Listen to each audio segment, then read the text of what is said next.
Hey, everybody. I'm here with my guest, Andy McGrillen, the host of That UFO Podcast, one of my favorite podcasts of all time. It's a great show. I'm super happy to be talking to you, Andy. How you doing today? I'm good, man. Thank you very much for having us on. You're very welcome. So I want to kind of get in touch with you and touch base with you and have a conversation with you because you are one of my favorite podcasters. I was very shocked when I asked you for an interview and you said yes. I was very happy about that. And I was running around here like, I got an interview with Andy from that UFO podcast. And it was one of those things that, hey, I've just started this whole deal. You're the biggest personality that we've had on so far. I had a coal miner on from West Virginia. That was a really fun time, and I'm hoping this is kind of like that. Yeah, yeah. Um, so Andy, you run that UFO podcast. You do interviews and you do monthly breakdowns of UFO news. Anytime there's any breaking news, you bring us breaking news. What, why did you decide that you wanted to start a UFO podcast? The money? No, definitely definitely not the money. What, 4 years ago now, we had COVID. We were right in the midst of COVID, weren't we? Like, as we record this, it's the middle of Yeah. April. So I think my birthday is the 18th of March, and as it was coming up to my birthday, I thought if we're going to get stuck inside and we're going to have what we thought was a couple of weeks of not much to do, even though I was still working my day job. Um, I love podcasts. I listen to more podcasts than I watch TV. I've got a variety of different podcasts you can ask us about later on if you want, whatever, that I listen to on different subjects. And I thought if I'm ever going to start a podcast, it's going to be now. And if it's not now, I'm never going to do one. So I think for a long time you kind of talk yourself out of it. And I think any podcaster pretty much has been there to say, what if no one listens? And, especially if you're starting from nothing, you're not already a celebrity or you don't already have a platform that's became a decent platform to then launch off of on your own. You're literally starting with zero, you know. Right. Um, so I bought a microphone for my birthday and it sat in a box for a month. And I thought to myself, I'm either going to have to use it or I should sell it. I bought like a Blue Yeti microphone. I think it was like £100, like $150 at the time. Um, and I remember one day driving to the shops because all you could do was go to the shops. And I was like, okay, if I'm going to start a podcast, and I remember the road I was driving down, if I'm going to start a podcast, is it football or soccer for any US listeners, or is it UFOs? Because I'm really into UFOs, and I had my own site when I was young. There's a lot going on there. Or I really like football, but there's a lot of football podcasts, and I had this whole internal conversation driving. And even there and then, I was like, do you know what? I think UFOs because that's one I can talk about. And I listened to a few UFO podcasts at the time that I enjoyed, but I always felt I would ask this question or I would like them to follow up with this. Or if I spoke to that guest, this is what I would want to talk to them about. I suppose probably similar to yourself that, if I met this guy, this girl in a pub for an hour just to talk about UFOs, what would I ask them? That kind of chat. Um, so I decided on UFOs, and there was a another podcaster, Tessa Mauro. She does paranormal prowlers, and she had looked for someone to come on and talk about UFOs. And I reached out to her and said, you know what? I'm going to start a UFO podcast. I don't even have a name for it yet. But if you want someone to chat about UFOs, I'd be happy to do it. But I am literally a nobody. I still am a nobody. But I was like, I'm literally just a guy who wants to start a podcast. And she got me on, and I thought I would use that as a sounding board for, you know what, do I enjoy this? Do I like it? Was I okay at it? And I thought it went all right. And she was really complimentary. And from there, I decided, you know what, I'm going to do my own. And if you want to start a podcast on movies, for example, and you want to interview folks, you want to aim for Quentin Tarantino, Martin Scorsese, Scarlett Johansson. You want the biggest Margot Robbie. You want the biggest actors, actresses, directors in Hollywood, but you're not going to get them at the start. You have to go for someone who works on small independent British movies that no one watches and build your way up and earn a reputation. So I had to go for folks who were pretty new to the subject as well. And I looked for some folks who maybe hadn't done many interviews. And I saw like Gary Voorhees and Sean Cahill had just done Unidentified. And I remember looking for some contact details, and I saw that Gary, for example, had only done one or two appearances anywhere. So I reached out thinking, hopefully, there's a lack of ego there and they'll speak to me. And they were so nice and so polite. And Gary, then Sean, became my first two guests. And I still remember recording the first one, and I had this huge booklet of notes. And my whole thing was that, do you know what? If I record it and it goes really badly, no one ever has to hear it.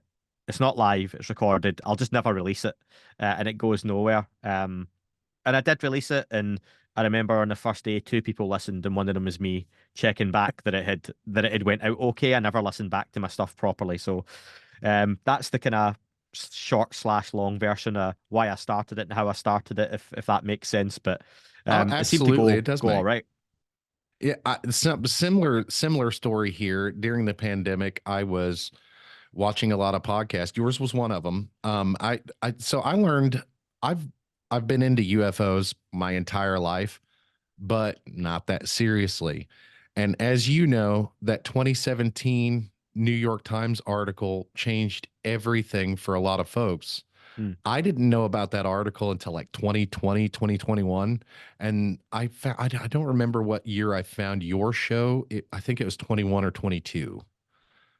And I knocked out all the episodes that I could. I commented, liked, and it was really fun watching the show grow. And I mean, to be quite honest with you, you're one of the best in the UFO space. I really don't know I why you would consider yourself one of the small guys. Like I've saw a lot of the people on your show first. And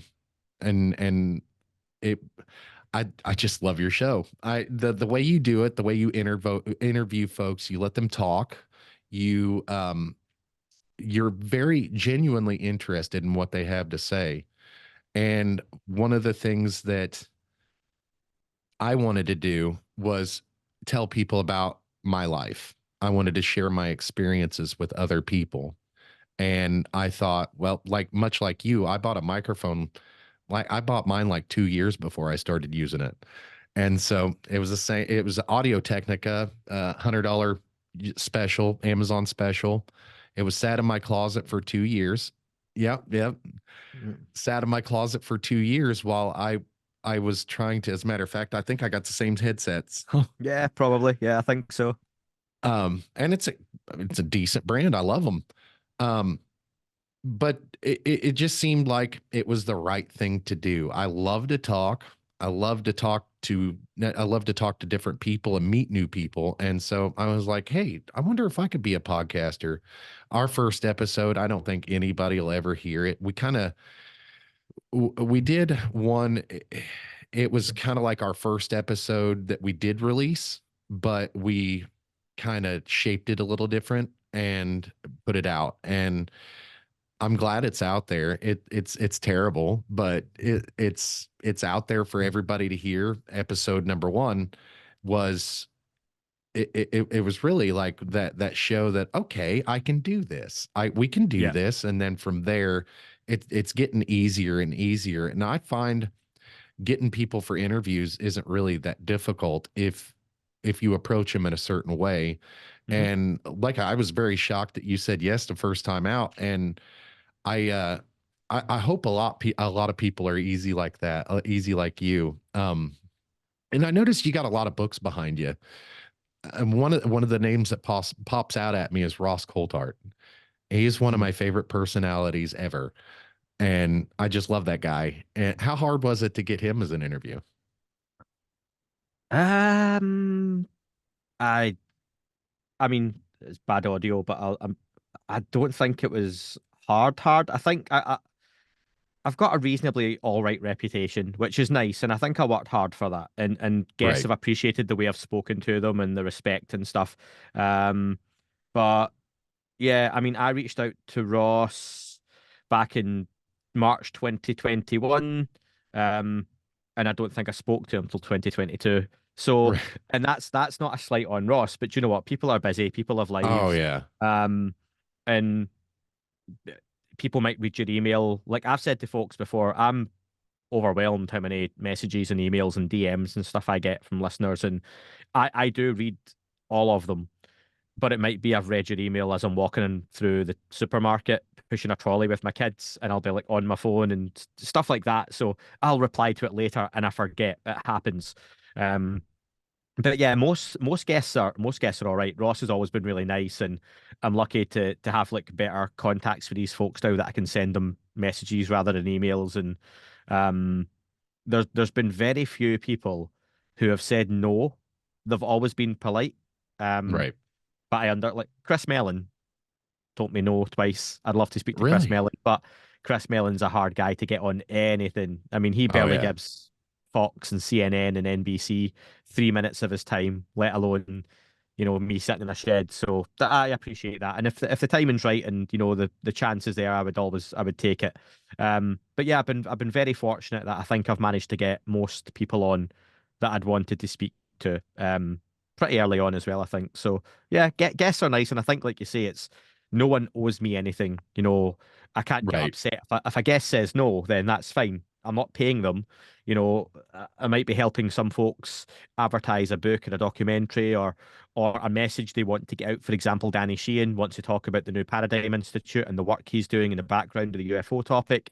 So them coming on and speaking to a reasonable sized audience, that's always subjective, isn't it? What you think is reasonable. Joe Rogan wouldn't think my audience is reasonable, but other podcasters might think it's reasonable. So it just depends, doesn't it? Um, so I think there's a kind of two-way, street there, and the people who digest the podcast, whether it's for information, whether it's for entertainment, whether it's they're just new to the UFO subject and they want to find out a little bit more. People listen to podcasts for different reasons, very different reasons. So, but the guests, like I say, I'm very, very lucky to speak to who I've managed to speak to. Sometimes it's just a little bit of persistence. That's awesome. And so one of the things that I have also noticed about your show is you don't come on and you don't just talk for the sake of talking. You have an interview or you have news, a breakdown. There's a lot of folks that out there just because they don't have any content, they like to start fights, and I don't like that. I really like how your show is not. It doesn't take itself too seriously, and then Mm. therefore it is a serious show because it doesn't take itself too seriously. And credit to you for that, Andy. I really really enjoy your content, and I'm really glad that you decided to do a UFO podcast. And my listeners, and my audience, they don't it's not a UFO audience. And Yeah, so I don't really have anybody to talk to about UFOs. My wife doesn't really care. I know that you were talking about on one of your shows your wife and the Johnny Depp and Amber Heard trial yeah, when that we were having the uh congressional hearings, yeah. and that was during that whole deal. I was glued to my television for the Hmm. congressional hearings, and I didn't really care about Johnny Depp and Amber Heard, but my wife was watching the same thing, so I could Yeah. identify there. And when I talk about UFOs with different folks, and I had actually one person not too long ago say, I don't believe in UFOs. Yeah. And I'm like, what do you mean you don't believe in UFOs? Like, you don't believe in like little aliens, or you don't believe in, the big ships flying around? She's like, I don't believe in UFOs. And I'm like, well, UFO stands for unidentified flying object. Hmm. So if there's anything flying around in the sky and you can't identify it, therefore it is a UFO. So, you can believe or not believe, but that's what it is. And when I don't really know anyone who's that much into the subject that I am. And Hmm. so having a show out there like yours, and there's several other UFO there's actually a new show, Christian Harlow. Have you heard of him? Yeah. He just done an interview with, was it Danny Sheehan? Yeah, he just did one with Danny, and he's done a couple other pretty good ones as Yeah, well.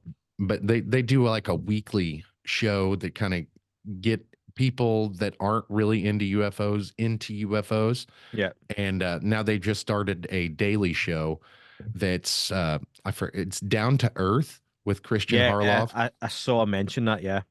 and it's pretty good. He's putting out some pretty good content, and we'll get to that later on, like what the content was, because I do want to talk about Hmm. the news things that popped up over the last couple days. Um, but you had mentioned you got a family, you got Hmm. kids, and so how many kids you got? I've got three little ones, and I've got my stepson who's almost 20, so he just sits in his room like a 20-year-old does, or he's at work. But the three little ones are like 3, 6, and 8. Um, so yeah, it's pretty busy house, and not a lot of time for a whole lot of anything. I'm always busy, which is, I think my wife would disagree on that one. Um, in my head, I'm always busy. My head is always busy. But I do get some downtime to like play like EA FC on the PlayStation and stuff to chill out. And I live in England, in the northeast of England. I go to Glasgow quite regular for watching football. Um, so yeah, but three little kids, it's busy household, like yourself, busy. Yep, I've got four children. And so my oldest is 21 and my youngest is 4. And he'll be 5 at the end of May. And I can definitely identify with not having any time, and Hmm. in reality, my brain's always busy. Like I could Yeah. be sitting down, but I'm still busy because like, well, I mean, we've always got our phones, right? Yeah. And being a podcaster yourself, you know that a lot of your time has to be spent chasing down leads, looking up information, researching, talking to different people. Social media takes up a lot of time as well, and so I can definitely identify with not having any time, or at the very least, your brain's always going. I Yeah. can definitely identify with that. And you'd mentioned that you live in England. And I think that's really cool that you and I'm here in Missouri, United States, and you're in England, and we're talking real time, having a conversation. That's pretty awesome. I love that. But another one thing I was going to ask is, what do you do for a day job? What do you do for a living? OnlyFans? No, that would be that'd be easy. I wouldn't have many customers. So I work for a company in the UK. I do have a Monday to Friday 9 till 5 job, as well as the podcast.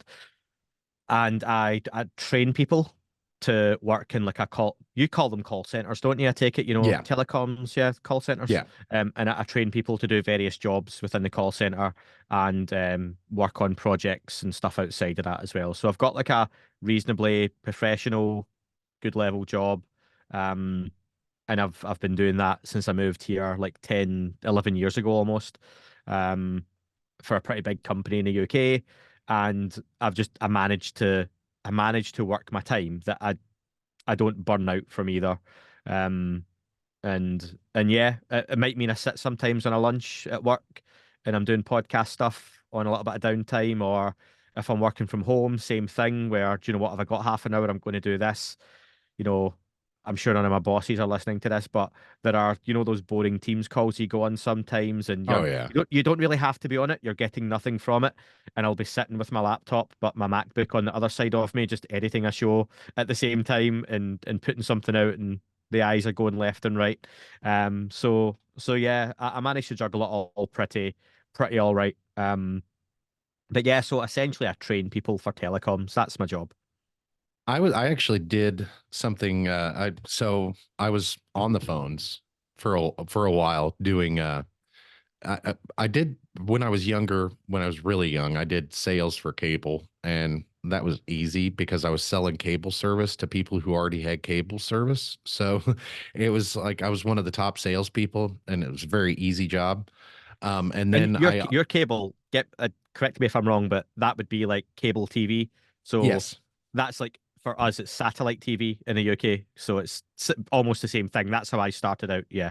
So we have both. Like actually, I just got rid of my cable internet, so I had cable, high speed cable internet, Yeah. and I also have satellite TV, and it's so we have both. It's not. I was going to get into that too, like differences between here and the UK. Like, have you ever been to the United States? I've been to New York twice. So in your opinion, like, so I've been to New York once and not really got to stay in the city, but drove through. I've been there, um, and the stores and the places nearby. In your opinion, what's the biggest difference that you noticed between the United States and where you live? Mm, so when I went to New York, for context, it was as a tourist. So you're there, and it was in Manhattan. So I'm sure New Yorkers would say, you never came to New York. You went to Manhattan. You're in the middle of, what you see on the TV, which is probably very different to normal New Yorker life. I love the place. So it's mad. I went in 2004 and 2005, and I've never been back yet. Hopefully, I can go this year or next year for some UFO related stuff. I went to see WrestleMania, and then I went to see Oasis both at Madison Square Garden. So, Yeah. and the city is just, it's amazing. I love it, and it's so much better than London. But it is just like being in London. It's just a really big city with loads of people. Um, I think the biggest difference I see, probably I've learned a lot more about the US doing the podcast than anything. It's just the politics. I don't think there's the same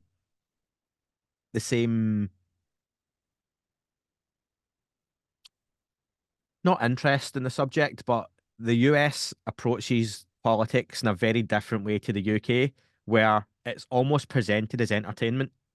And I remember Yeah. when I was in college, like I done communications and mass media, and one of my presentations was on the Iraq War at the time, and the comparisons between how the the US and the UK were presenting the coverage.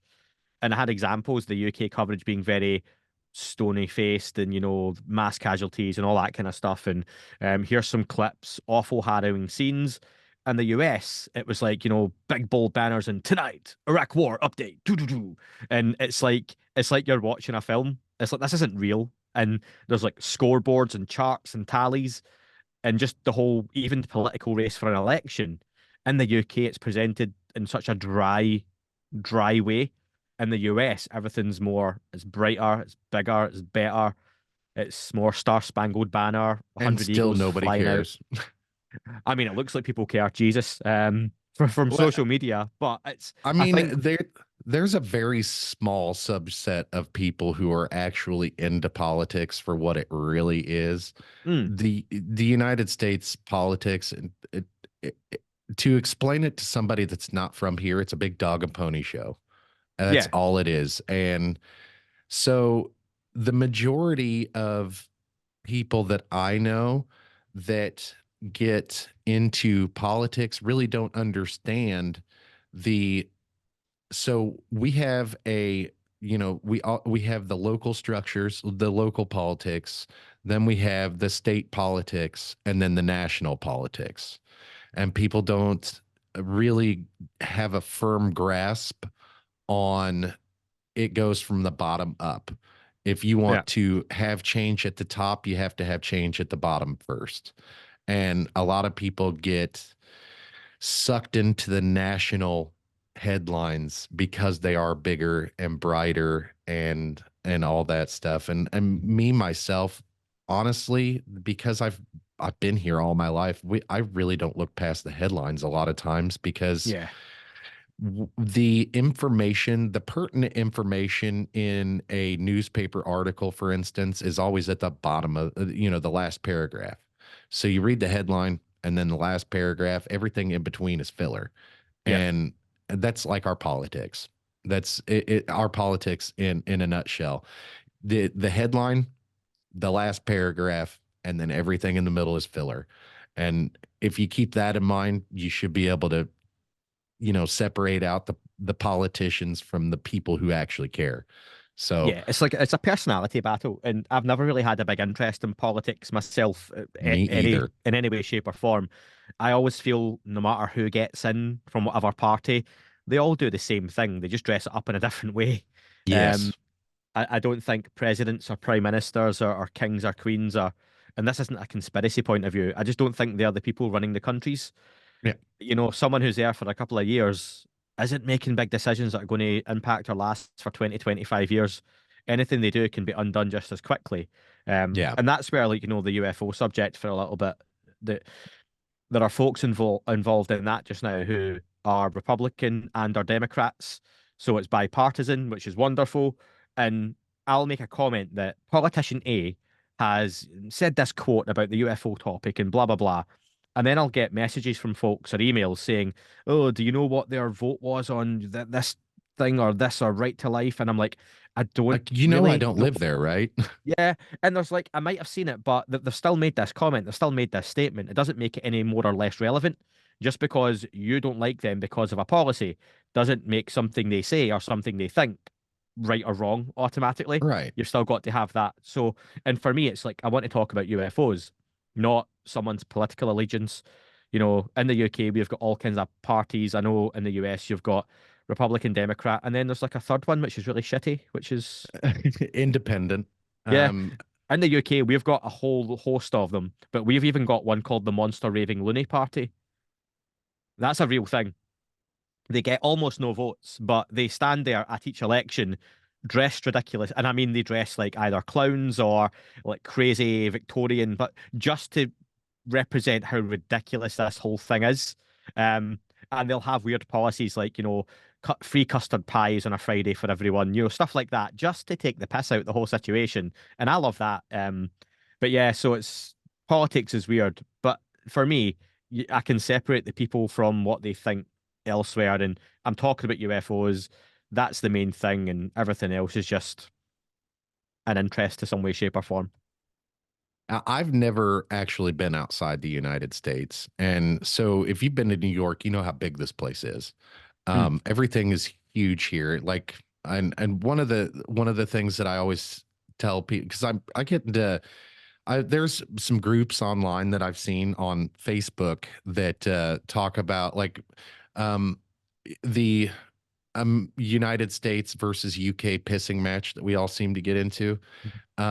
There's like British folks will say something about the United States citizens not having kettles, and um, Do you not? we do actually, Okay. and that's one of the things that like we do have kettles here, but like we everything's like uber convenient for every, so we use microwaves as well. But a lot of us don't drink tea or coffee, or there's not a need for kettles. Yeah. But there are more Americans that have kettles than the entire population of the UK, but that's not the majority of Americans. Yeah. So, That's like a pound for pound, isn't it? Who's the best boxer, this heavyweight or this lightweight? Well, the lightweight, but the heavyweight would kill them in a fight because of the size differences. So, yeah. I don't drink tea. I'm not your stereotypical British person. Don't like it. I drink I a lot love of coffee. coffee. Yeah. Yeah, people will know that. Like my dream is to be sponsored by Starbucks one day. God, I would love that. I spend loads of money at Starbucks. Anyone who ever supports the podcast financially, there is almost definitely a chance their money. Thank you for that. Your money at some point paid for a coffee for me. I drink a lot of coffee. I don't really drink a lot of alcohol. If I'm on like a big night out or celebration, Yeah. then yeah, I will. I'm Scottish, so of course I will. But I don't drink at the weekends and casually. Nothing against it. I just never have. But I drink a lot of coffee. Like we said, we've got young kids and you need it to get through the days. But yeah, but yeah, I think it's probably a staple thing in the UK is everyone would have a kettle. Like Yeah. even me, when I lived on my own when I was younger, I wouldn't drink coffee. I didn't drink coffee till about 10, 11 years ago. Um, I would have still had a kettle where I lived just because, well, when people come round, the polite thing to do, my mum drinks tea like it's going out of business. When my mum comes to visit, she'll I mean, she drains whole cows over a weekend for the milk she uses. Like, it's incredible, and tea bags and stuff. So, that's just a very British thing, I think, though. Yeah. How do you drink your coffee? Do you put creamer in it? No, just milk. I So drink if my I'm going to, coffee black. so I can appreciate that. I can respect that though. But if I'm drinking coffee, I tend to make a cortado, which is two Ristretto shots. Okay, so the podcast is called Coffee with, so there we go. It's got that in the title. So a cortado was two Ristretto shots, which is an espresso shot but less water, so it's more concentrated.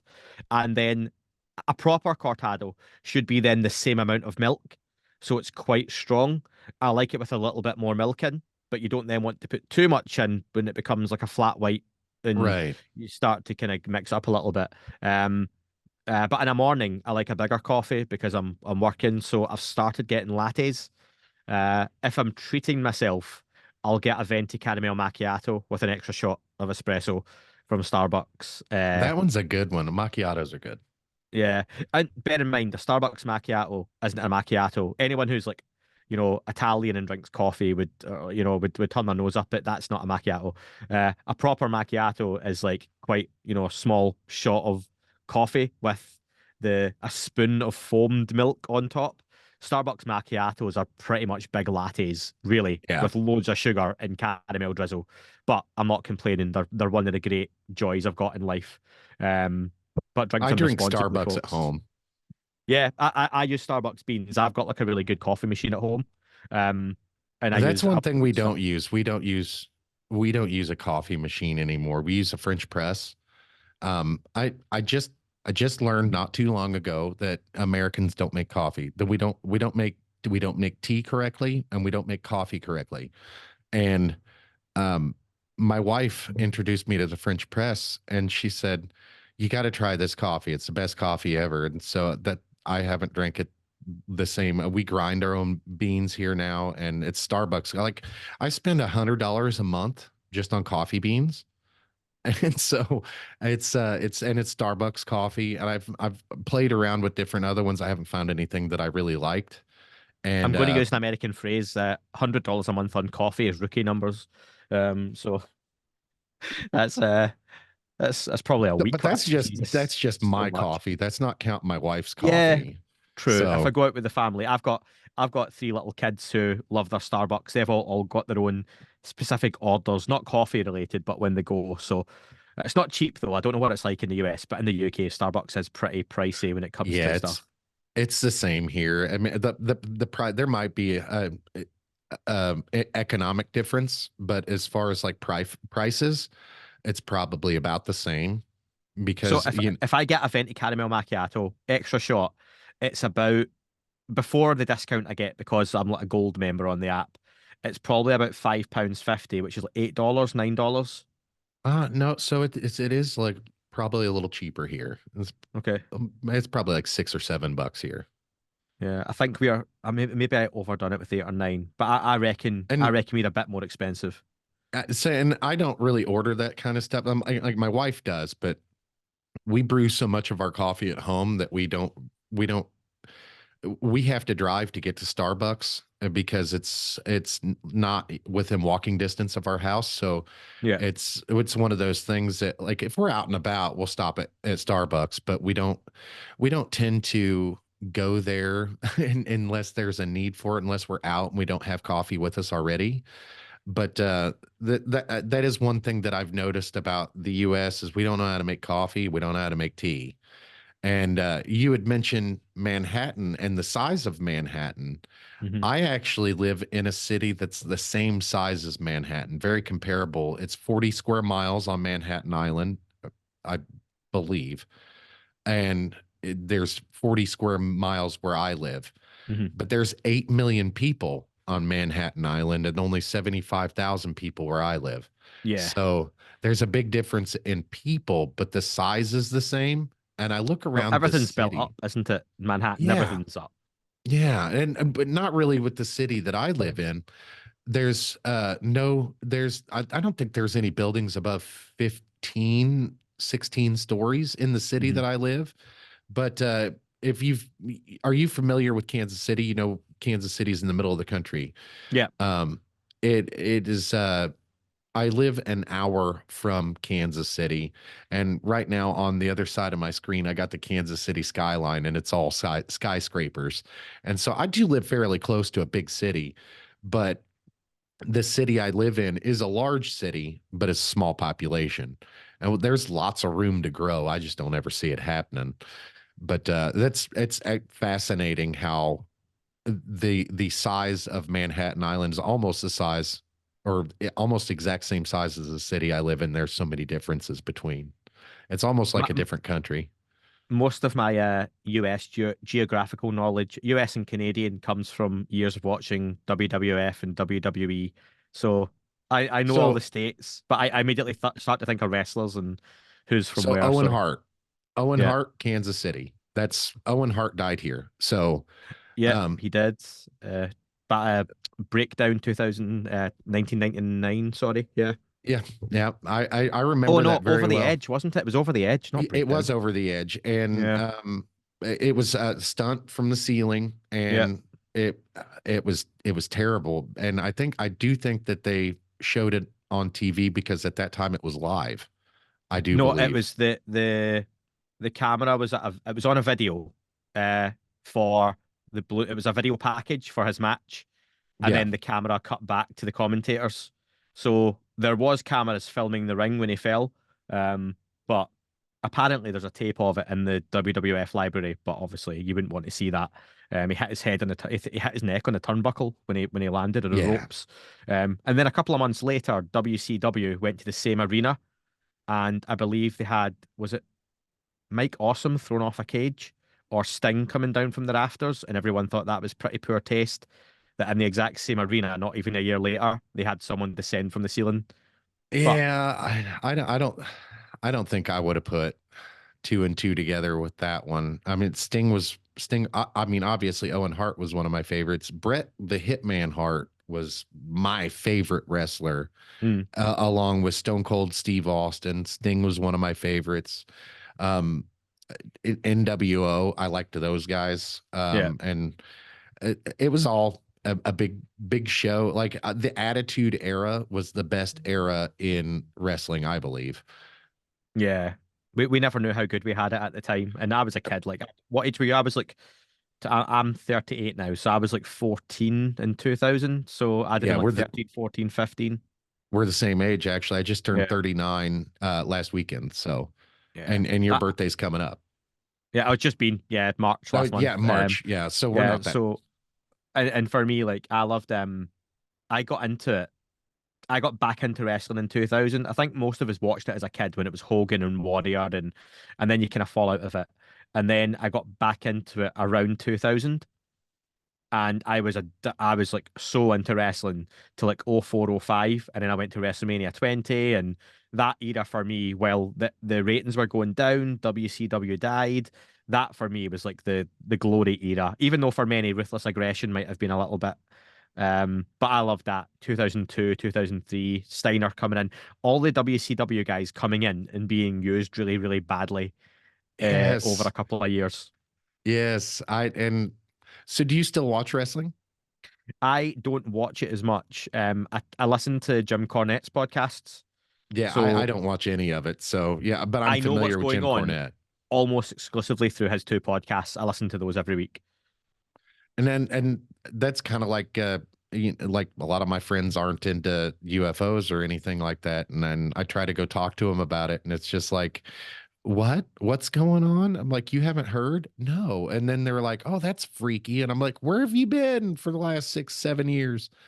And so when these shows come out, like Jeremy Corbell just brought out that show on Tubi, I can't with TMZ.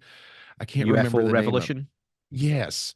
When that came out, I got my wife into it. Like she watched the 3 night event, and I was like, Hmm. "Hey, you got to sit down and watch this stuff." And I I think that was the jellyfish UFO Yep. when they brought that out. Man, that is some weird stuff, and I don't care who you are. That does not look like a balloon to me. And the feeling that I got when I saw that video, it was it was that sinking feeling that you get in the pit of your stomach, like you're looking at something that you know is wrong. Mhm. And that's the feeling I got when I saw the jellyfish UFO video and or jellyfish UAP video. And it was my wife kind of said she felt the same way. And then that's when she started getting into the UFO stuff. And now she's not into it as much as I do. Like she doesn't know about Kona Blue, like that new, like when that news blew Mhm. or broke, I was like, well, that's interesting, that they're talking about. I don't believe them, but that's still, I don't know if I have a whole lot of trust in AARO. No. I'm, I don't, it seems like just another thing to tell us there's nothing to see here. And I Yeah. just feel like they keep doing that over and over again. And they're not being genuine and honest. And the UAP hearings, the congressional hearings that we had, I got my wife to pay attention to a little bit of that stuff because I was so interested in it and excited that it was happening. The one thing I noticed is a lot of people are talking about UFO burnout right now, and they're burnout waiting for news and stuff like that. And I'm like, this is the most exciting time for people into UFOs. It's Yeah. I don't get the burnout comments.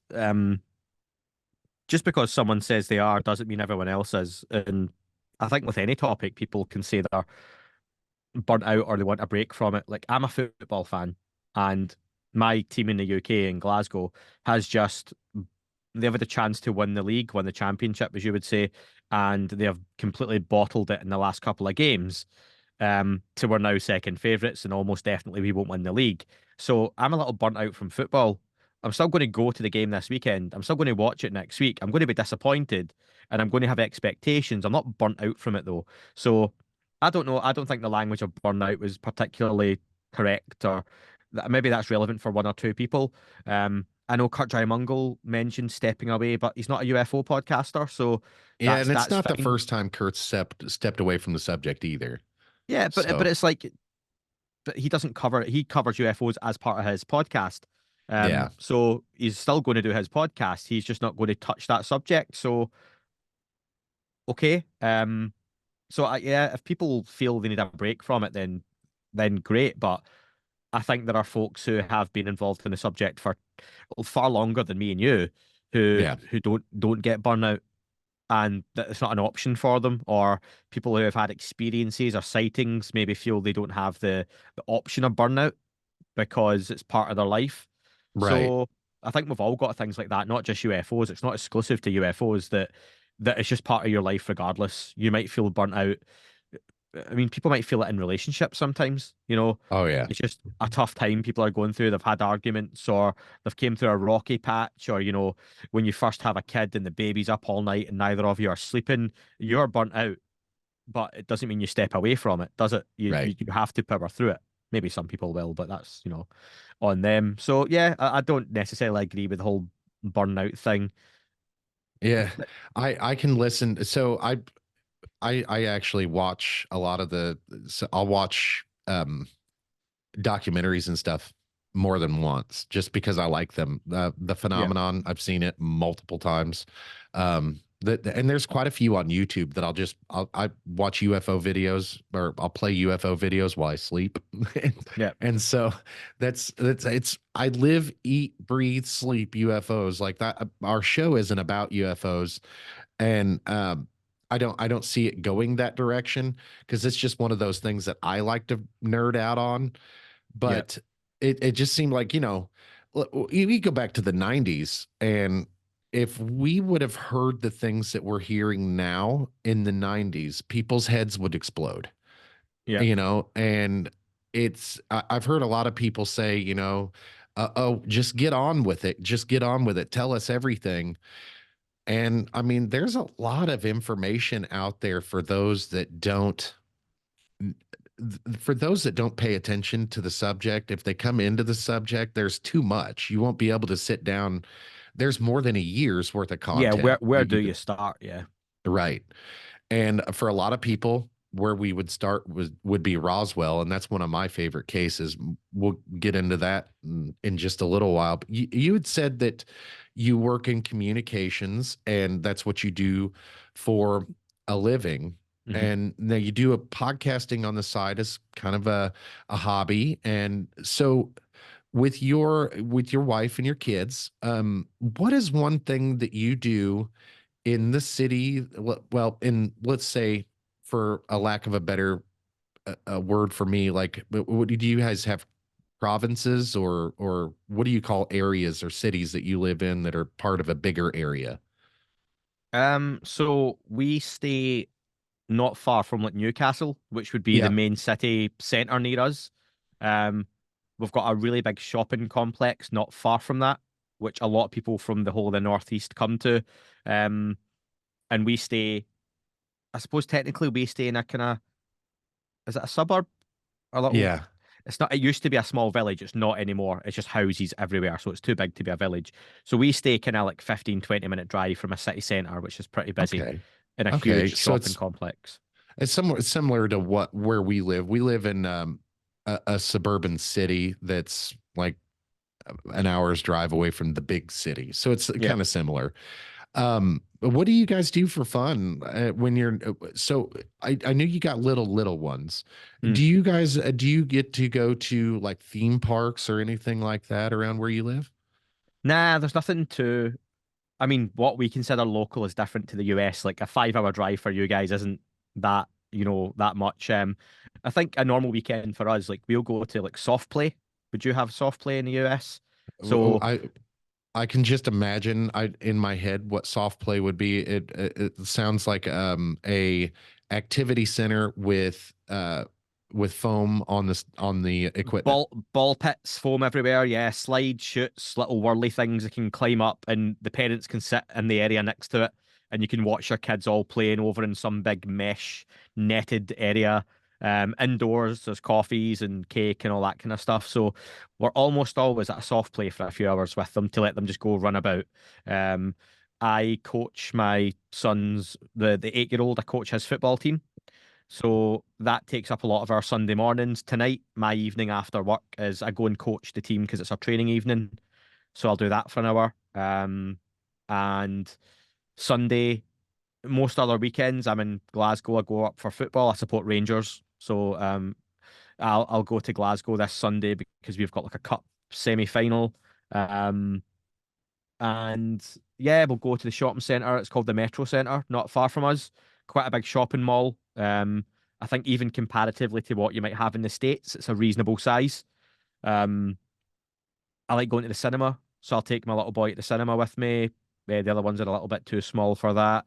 Just things like that. That's our normal weeks Just and weekends, and It sounds like it really does sound like life here. yeah. Just it it blows my mind how similar our countries are. And Oh yeah, even though we've had our disagreements in the past, it's life is really similar here to there. And as like, so a lot of people say, the house size here in the United States, like we got big houses here. My yeah, house is only, I think it's 987 square feet. So it's a small house for the United States, but it's big enough for us. So um, that's we actually have a lot of that stuff in the city that we live in. We have a movie theater. We have things like soft play. Not really exactly like that in the city that we live in. We'd have to go to a bigger city for that, hmm but we do have those areas around. We have the shopping mall that we have is more like a shell of its former self. Nobody ever goes there anymore, and all the right, shops are leaving. But we do the outdoor shopping centers are becoming prevalent here again. Like okay, everybody wants to be outside and go shopping. And so we have strip malls, which are just giant chains of stores, and they're all outdoors. All the yeah, entrances are outdoors, and there's 20, 30 stores in a chain. And then you just go from store to store to store. So we have a lot of those, and more are popping up as the hometown shopping mall is dying. yeah. But we also another difference that I've heard, there's not a lot of air conditioning there. I've heard. No, we don't have aircon. Like you have it in your car, but it's too cold here to. need it. And the few days last year, we had a 3 or 4 day stretch of like really, it was quite warm. I think it was like 32, 33 degrees Celsius, which you guys use Fahrenheit, don't you? Like double Yeah, it and we add use 30. freedom So units here, Andy. yeah, yeah. So you'll use anything except proper measurements to, you know, that's 12 football fields high. You know, what? So I'm just going to check. So 33 degrees Celsius to Fahrenheit. So it was like 91, 92, 93 degrees Fahrenheit for a few days. And those were the only days that we really would have used air conditioning for the whole year. Other than Ah, that, it's windows open and you're fine. We've got a lot more central heating here. I don't yeah, know. So that's a bigger thing. Whereas I've got my dad and stepmom live in Australia and they don't have central heating because it's so warm there all year. But they yeah. all have really good air conditioning because they need that more than heating. So I never really thought about that. It does get really hot here. Like last year, there was a lot of 100-degree days, but we spend a lot of our days here in the Midwest in the summertime above 85 degrees. mm, So 80 kill to me. That 85 I degrees. don't survive in warm weather. I'm Scottish, so yeah, that would not be good for me. I actually would much rather it be 100 degrees every day as opposed to being 20 degrees Fahrenheit. Mm. I would much rather that because I can't stand being cold. It hurts my body to be cold. Do you know, for me now, give me the cold because I can warm up. It's much harder to cool down than it is to warm up here in the UK. That's So very true because you can always add layers. You can't always take them yeah, off. you can get under blankets, you can go back to bed, you can wrap up. But yeah, cooling down. Like I've just checked, we're having a really, really cold period just now in the UK where the weather's been pretty bad. Normally you would be expecting it to be really nice about this time, shorts and t-shirt weather. But I've Yeah. just checked, right now it's 8 degrees outside, which is like 46 Fahrenheit. Um, Wow. so it's the wind that's cold. I mean, if Let you me want to talk see. about government's controlling weather, I swear to God, something's not right because it is so, so cold here still. Yeah, Oh, it's kind of I cold. checked my house's square footage. I've got my wife to send me the number while you are. Um, it's 882. So we've got quite a small house. Yeah, yeah, it's about 100 square feet smaller than mine, and Yeah, you how many people you got living there? 6. Wow. Our How many house is bathrooms you small. got? 1. One. See, Yeah. we have one bathroom as well, and there's only four of us here. It's me, my wife, and our youngest two children. And let me tell you, that bathroom's always busy, and it Yeah. sucks. We are close to installing some kind of ticket system outside the bathroom to book a slot. It's getting that it's that busy. But yeah, we need to move, but it's a really difficult housing market in the UK, and trying to save when you've got 45 children like we've got is difficult. So it's yeah, maybe if Spotify come along and give me an incredible deal one day, or I can get a better job. I'd love to work in podcasting. So if one day I can get a better job and do that, then who knows? But right now we manage, but we do need to move down the line because yeah, it's a pretty small house. So you had mentioned before that. Oh, well, completely forgot where I was going with that, so we'll go somewhere else. No, no, on you go. um, I'm an NFL fan. I like what we call we Americans call football is different than Yeah, what you call football. You guys kick a ball with your foot and we throw it, yeah, and for some reason we throw it and we call it football. yeah. But um, I'm a big NFL fan, and that's also during the NFL season. I like to also do that as well. I don't like physically go to games as much Hmm. as I would like, but it's easier because the crowds are so big. I know your football stadiums are huge, so there's Yeah, 120,000 people there. Our stadiums aren't as big for NFL, but there's still a ton of people there, and you got to pay really good money for good seats, and I yeah. can see better at home. And I'm that much of a fan that I'd much rather see the game than be at the game, you know. Our stadiums are like they're not that big. I, in Scotland, the two. the two big teams, Rangers and Celtic. Rangers, our stadium's 51,000 and Celtic's is 60,000. That's still two of the biggest stadiums in the UK. Wembley is just over, is Wembley 90,000, and that's England's national stadium. Yeah, I think I Um, remember 90 popping out as a yeah, yeah, that sounds that's the accurate. biggest in the that's the biggest in the UK. So I think most stadiums, you've maybe got the top 10 that are above 45,000, 50,000, and then after that it goes to like 30, 20, 15, 10. So Um, it's similar to our professional sports yeah, stadiums here, how their sizes. Now our college sports, there's a stadium in the South that's it's Tennessee, the yep. University of Tennessee. It's over 100,000 people there. Yeah, but your college sport, we have nothing like that in the UK.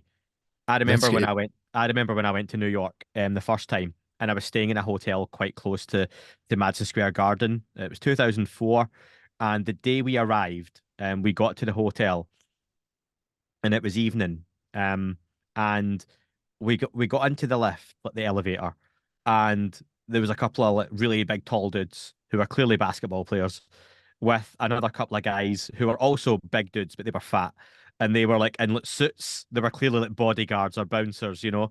And me and my mate were just standing, no clue who any of these people were, and but they were almost like shielding these guys from us. And you know, I was like, I don't know who this is. So we got out the lift and the elevator. Sorry, I'm trying to use the right language.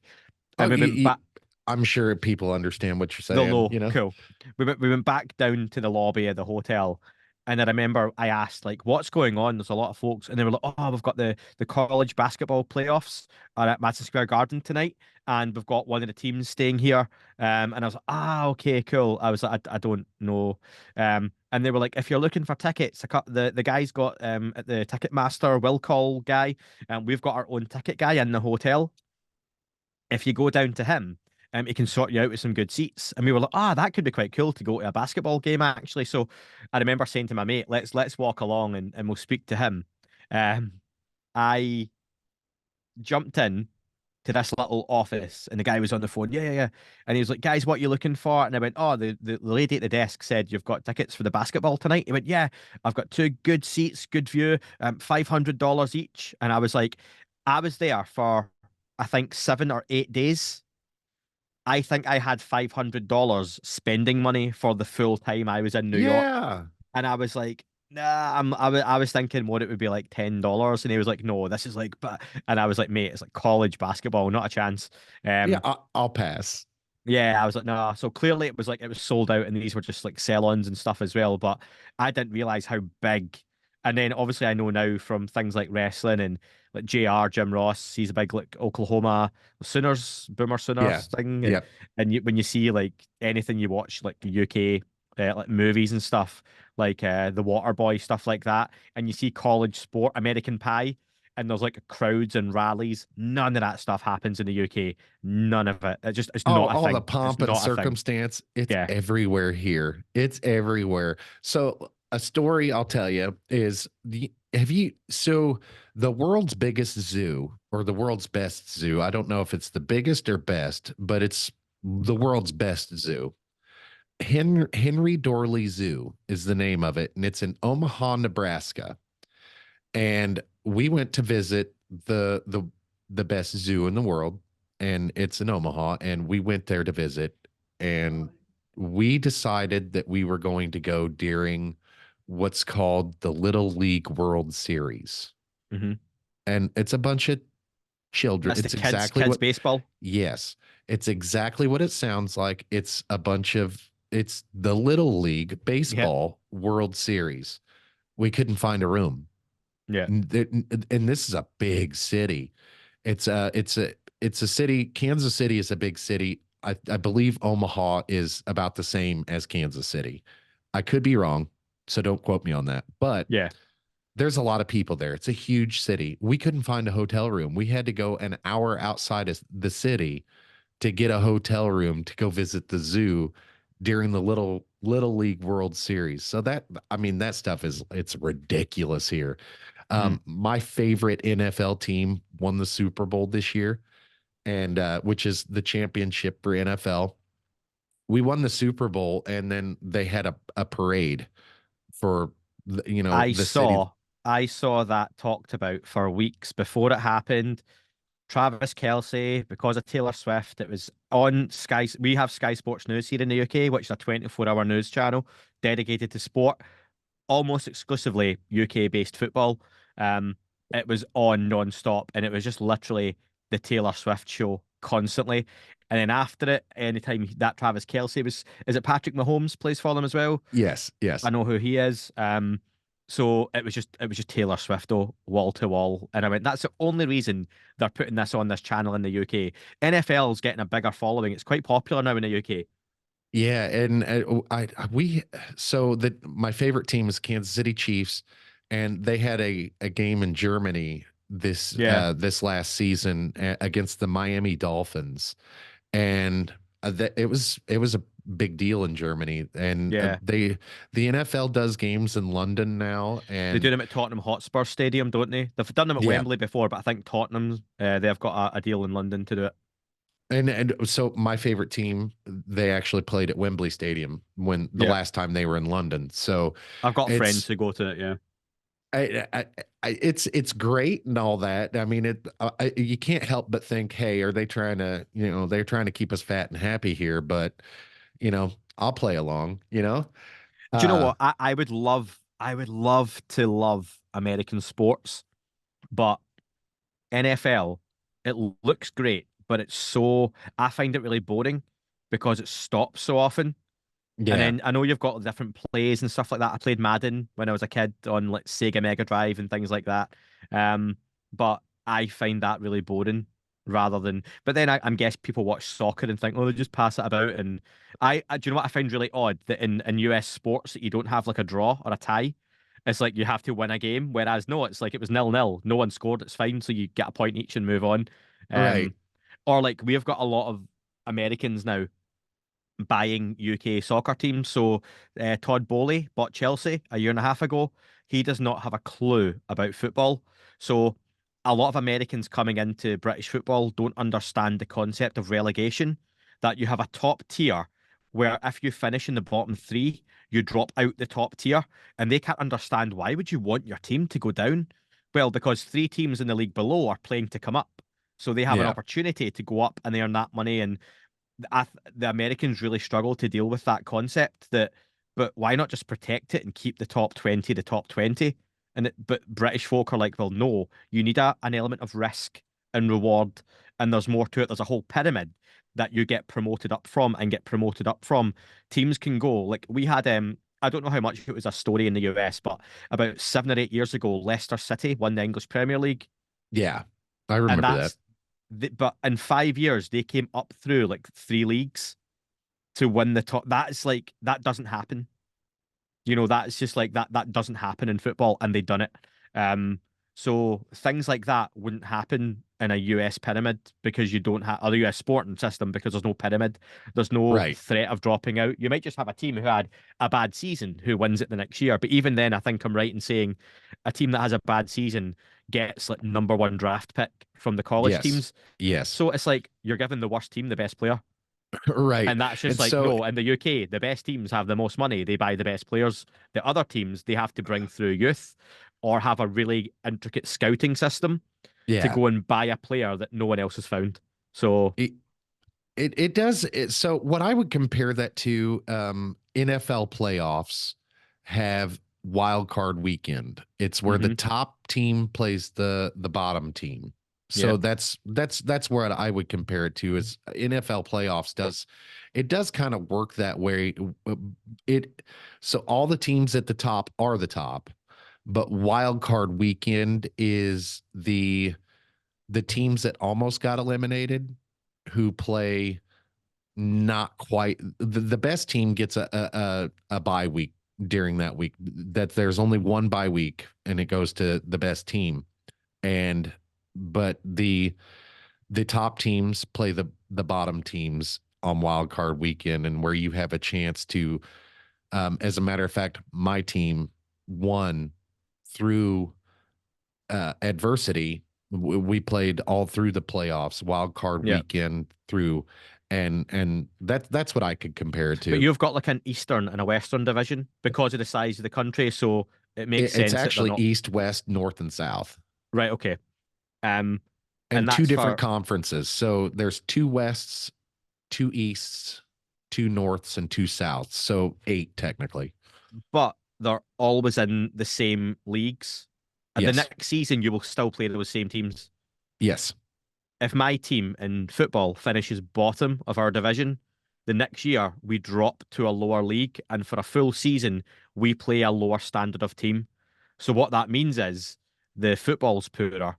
It means we lose some of our better players because they ask for transfers and they can be bought by other teams. And Right. then we have to then try and win back into that next division. So you've got to then compete at a different level of football. So, but none of that happens. So that risk isn't there in the US. You finish bottom.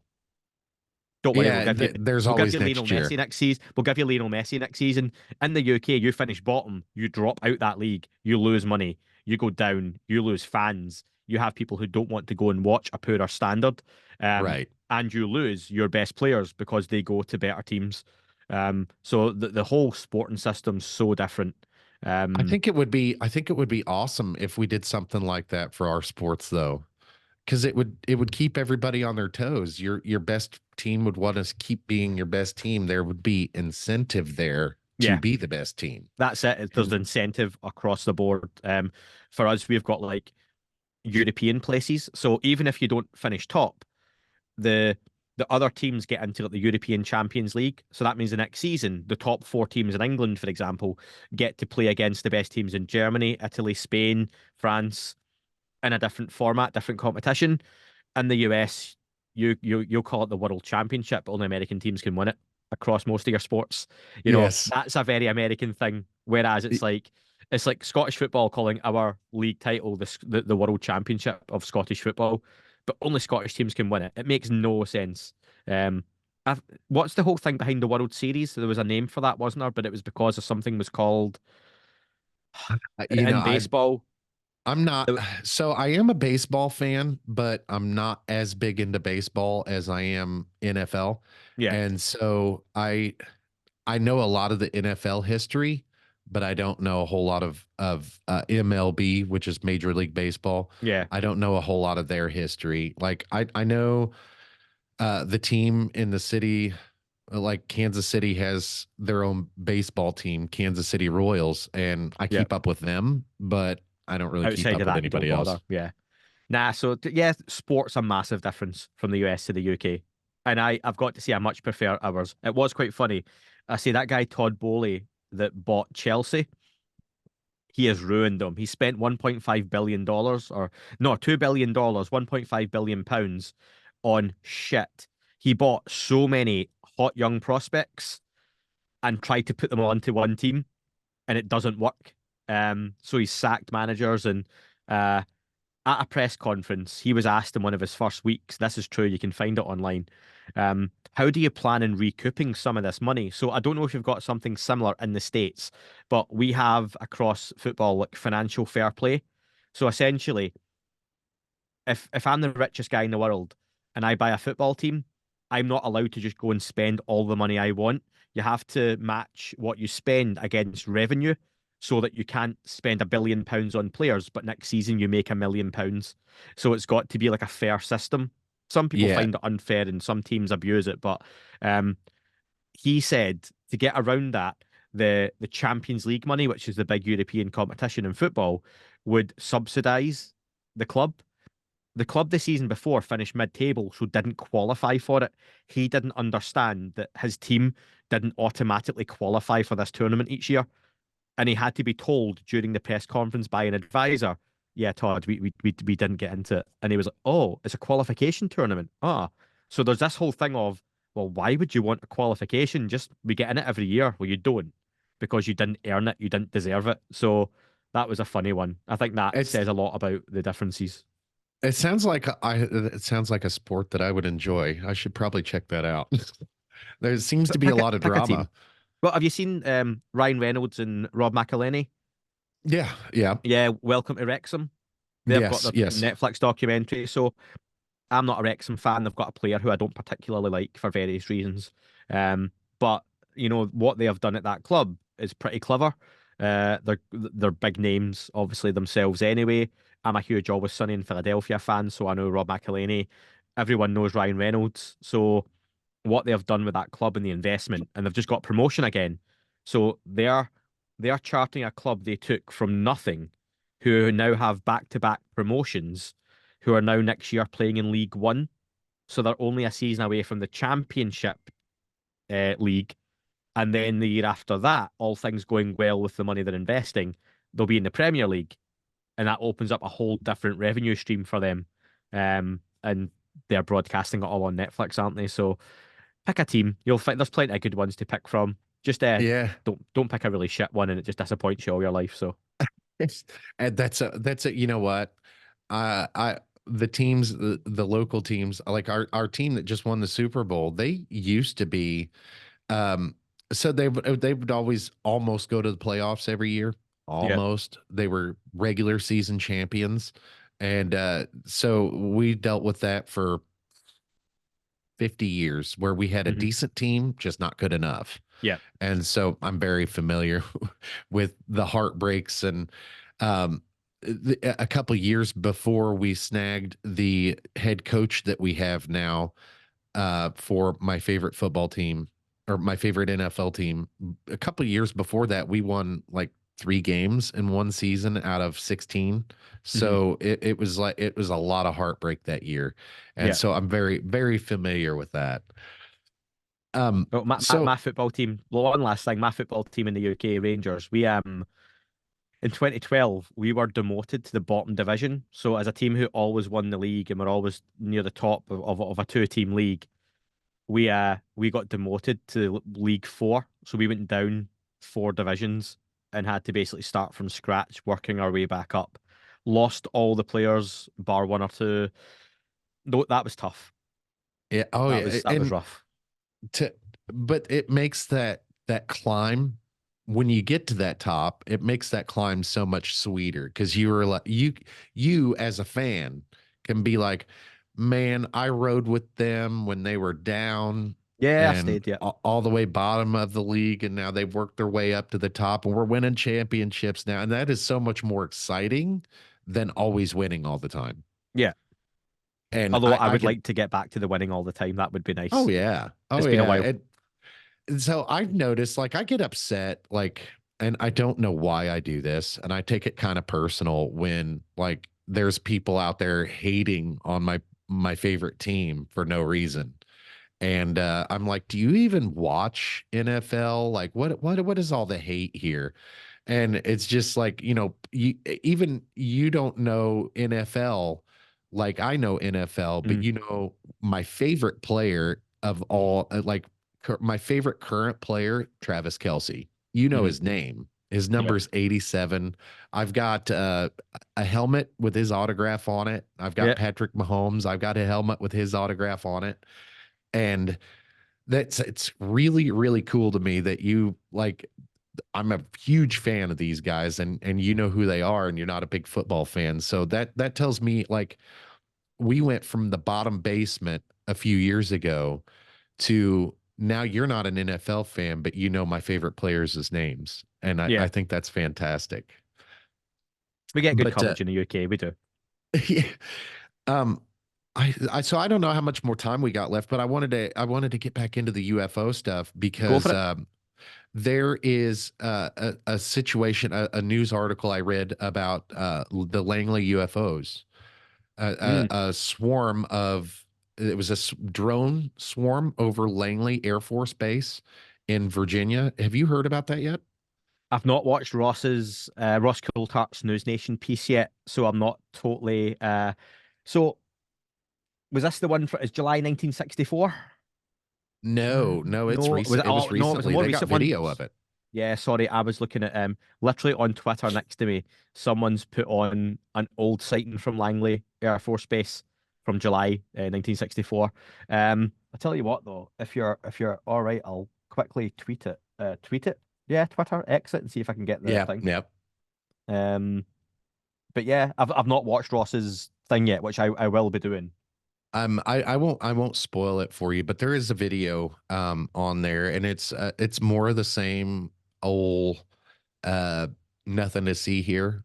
And Ross brings up a really quite a few really good points that I don't think there's enough people pissed off about it, to be honest with you. I've got Um the video now. Yeah, I've got it on. so you see that video, Yeah. and you see obviously the lights in the video. Now that's over an Air Force base, Yeah. and it's not being shot down. As an American, I have a problem with that. Um, I don't know if you know what's all at Langley Air Force Base, but there's a lot of technology there. Hmm. And Ross, I don't want to I don't want to ruin your experience watching Reality Check, because No, that's no, go for it. It's fine. Ross talks about they brought out a NASA plane to chase these things, and like they're perfectly okay. Like the United States citizens aren't fighting enough about the these things are happening all the time over sensitive areas, and nobody cares. It's like, when did we start? Like Jeremy Corbell talks about this all the time with the Navy ship and the triangle UFOs. Yeah. He talks about, like, when did we allow that to start happening? Like, when foreign adversary drones or UFOs, doesn't really matter which one it is. When did we allow this to happen? Why aren't we doing something about it? Hmm. And it just blows my mind as an American citizen that I can't even get the information that I need to feel safe. What if those are foreign adversary drones and nobody's doing anything about them? They're just flying around doing whatever, collecting whatever intelligence, or I just it's unbelievable how that stuff happens. A citizen gets a video of it, and then the government still won't talk about it. It just blows my mind. So there's a couple of things. So if you take that one in isolation, but as an event that happens quite frequently at various different locations. So if we get the obvious one, so first one, it's a true UFO UAP, something non-human, let's just say, is observing that Air Force base, and yeah, they don't want to shoot it down, they can't shoot it down, whatever or they are observing it as much as it's observing them. There's that one, okay. But some of your viewers and listeners watching will be saying alien nonsense. Okay, that's fine. So if you want to look at the other options, that two, it's someone's commercial drone, someone locally, which more and more folks have really good drones, these days. Um, they are flying it about and it's not worth their time. Do you really shoot down someone's hobby drone? But then again, like you say, it's a very protected, very important location, very sensitive location. So the third one is it's an adversarial piece of technology, in which case there are, and I've learned doing the podcast, one thing that happens out on Navy ships as well, you can, one, shoot these things down. Sometimes foreign adversaries want you to do that because they want to see what your anti-drone measures are, how you react to these things. It may be a case of this thing is observing, so what they are doing back is observing it. And it's sometimes better to just let these things carry on. And then do you follow it back to where it's going to go? So is it going to a ship out at sea? Are they then tracking? Do you know what? Say, for example, this is a Chinese drone, Chinese spy drone from Chinese military. Where's it came from? Shoot it down, bang, it's gone. Okay, we've got some drone technology here and it recorded us, but where was it going back to? It's not flying back to China, surely. Or is it? And in that case, how the hell have they got a drone to last all the way from China to the US? So they are trying to observe and track its technology as much as it's learning from them. And that could apply to whether it's non-human, alien, Russian, Chinese, foreign contractor, or is it something they're testing themselves? Who knows, like US technology. So I think there's a lot of different options. But again, like you say, the video, it's much of a muchness because it's a light in the sky. You can't really tell. Right. Right. And as much as I do agree with that, like I do agree with your assessment there. Like, we can gather just as much, if not more, intelligence from them by watching. But how much are they going to watch before they end up doing something about it? And then there's the whole, they won't talk about it. If let's just Can I ask to you a bring it. question before I forget? Oh, go ahead. Go ahead. And you know what? I hate interrupting, but I want to ask you because it goes out my head. So, say you had a little creature like a squirrel or a raccoon or something, right? And it came into your house to steal food every night, and it was your kids' lunches for the next day for school, for example. And you caught it, killed it, or humanely conserved it and sent it away to, like a pet guy, something like that. But then the next day it happened again. We need to catch another one, okay? So get rid of it. After the third or fourth or fifth time, all you're doing constantly is going out your way to destroy these things, but they keep coming back and they're still stealing your stuff. So surely there comes a point that you're actually going, do you know what? Where are these things coming from? It's not just one, there's more of them. You would set up some cameras. Maybe you'd stake it out at night. You would hide in your couch under a blanket, lights out, and then let it steal the stuff. Where's it going back to though? And you go back and find there's a whole nest of them somewhere. Or do you find out even stranger that someone pulls up in a van, unleashes these things into your house, lets it come back, and then goes back in the van and drives away? Now you've got a van to follow. Now things have got interesting. So maybe that's what happens with a lot of these sightings. And again, this applies to human tech and non-human tech. Where's it coming from? Is it being released? Can we follow it back to where it's coming from? Do we find something else even more interesting at that other end that it takes you down a whole other path because we find out that there's a van, quote unquote, somewhere dropping these things off. So where's the van going? That's what I think might be happening with a lot of these incidents. Well, the way I look at that is wasn't the UAP incident, the Triangle UAP incident with the Snoopy teams, Jeremy Over the Cormel. Omaha, I think it was. Wasn't that 2019? Yeah. And it is 2024 now. There is absolutely no reason why we wouldn't be able to know by now. Like if and they have shared some information with us, like we didn't track them going anywhere, we didn't track them coming from anywhere. But there's a lot of obfuscation and a lot of lying, just flat out lying. And yes, of course, I would want to know where they're going or where they're coming from. But even if they know, they're not going to tell us. But they want our money to pay for, like, if they're going to allow these things to happen, why don't they allow them all the time? Why can't I fly my drone over, but like Area 51, for instance, I can't physically go there and visit. But our tax dollars go to pay for these things. Yeah. And, there is no reason why something in the 60s, in 1960, let's just say, can't be unclassified now.